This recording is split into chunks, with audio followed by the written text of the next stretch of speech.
Hello friends, welcome back to the my new video guys and my YouTube channel guys. Today friends we are going to talk about how can we unpair guys Bluetooth neckband earphone to our Infinix phone device. Friends, you want to unpair guys your Bluetooth earphones. So then how can you unpair? Today friends, I will show you. I will tell you in this video guys.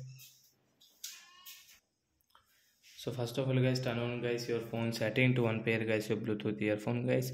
After on phone setting guys, you can see the stuff setting in your Infinix phone. Fans, click on guys your phone more connection guys, tap here guys, click on guys your phone Bluetooth setting, and when we device guys we have paired guys, we can see here, and guys we will unpair it. Right side icon setting guys, tap here.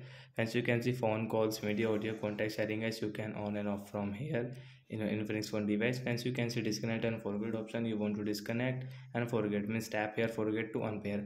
After unpair guys, you can see guys we cannot use this earphone guys. If we use, so guys, we will have to give permission again get this pair option, then guys we can pair, otherwise not.